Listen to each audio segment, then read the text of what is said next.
Next, let's find out what is one thing that has resonated with them, either a presenter, a speaker, or a panelist from a previous symposium that they've attended. The collaboration between representatives in the faith community, social services, mental health, government, and law enforcement. I've gained relationships with a network of professionals who are committed to reducing substance use and abuse in our community. Well, I've only been to one symposium, and that was the one that was held last year. That was my first one. What I enjoyed the most from that was receiving a lot of data, a lot of information about addictions in the community. And also, I enjoyed very much the passion and the energy of the speakers who were telling us about either their addictions or family or how they are helping people in the community. The passion of the speakers was really good. The person that resonated with me was Tim McMahon from the DEA's office, who did a presentation on Hidden in Plain Sight.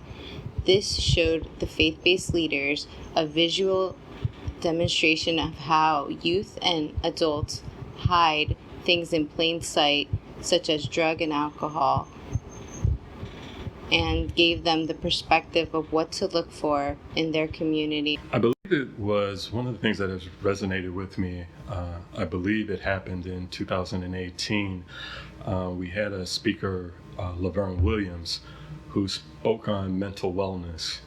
And in her conversation, she emphasized the fact that if you're not well internally, that you have a tendency to get into some of the issues that ADAPT works for, alcoholism, drug abuse, and that if you're not mentally well, you have a tendency to look for options. And those options are alcohol, drugs. And so that has resonated with me, is that we all have to maintain our mental wellness in order to be right in the world. Thank you so much for that question.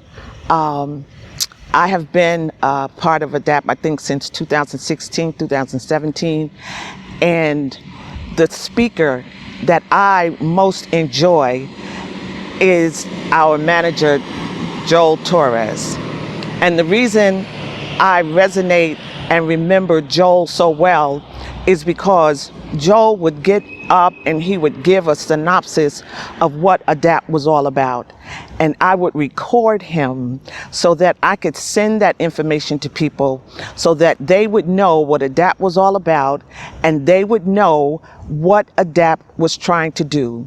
If you were a senior, ADAPT was trying to help you. If you were middle-aged, ADAPT was trying to help you. If you had mental problems, ADAPT was trying to help you. If you had addiction problems, ADAPT was trying to help you. If you were a youth, ADAPT was trying to help you. If you had smoking problems, ADAPT was trying to help you. Vaping problems, ADAPT was trying to help you. There wasn't any problem that my community was encountering that ADAPT wasn't willing to help.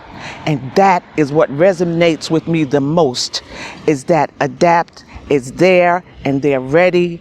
The seniors, the prescriptions, drop-offs, just whatever it was that our communities needed, ADAPT is there, ready, willing, and able to help, and they do it all 100%.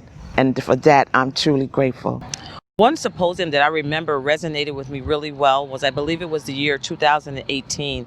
There was a presenter. She approached mental health wellness from an artistic capacity, and she integrated art into wellness for families and youth in the city of Newark, if I remember correctly. And having her present kind of expanded my capacity in understanding how we can approach the overall wellness for those in Essex County. And as I mentioned previously, also gave me an additional resource to provide to families and youth. Well, each year we have panel discussion, and each year the panel is set up with different representation. The one I remember the most is one where a Port Authority police officer was among those on the panel. And he explained how he worked with the homeless and those with substance use disorder in Penn Station, and how he got so much back from the help he offered, which he felt might be minimal, but the reward was far greater than he thought his help was. And the story was very touching because he was touched by the whole process, and it really changed him. I guess the one that really sticks out with me was, I believe it was the first year, it was 2016, I believe, and Laverne Williams from the New Jersey Mental Health Association made the connection between mental health and substance abuse. And though I know Laverne from other initiatives, she really made a connection in terms of how the mental health issue is really part of the substance abuse issue, something that hasn't always been talked about, has been talked about a lot more recently. But I think that was probably one of the speakers at that symposium that year that really stuck in my mind. One thing. Okay, so hearing individuals speak of their transformations, their experiences, how they've overcome obstacles, how ADAPT has come alongside them. For example, last year's symposium featured Pablo Pizarro, hope I'm saying his name right, and his message was really poignant. It really resonated with me because he talked about him going from a bad place to a better place, and now today he's transforming lives. So he went from experiencing some negativity to now making a positive contribution to his family, his church, and his community. He's done a lot of things. He was up in Livingston, I believe it was, in June doing a prayer outside by St. Barnabas Hospital. He also does the backpack program for children in need. And so he didn't let his experiences get him down. He used it to bless others. And so that's one thing that has really resonated with me.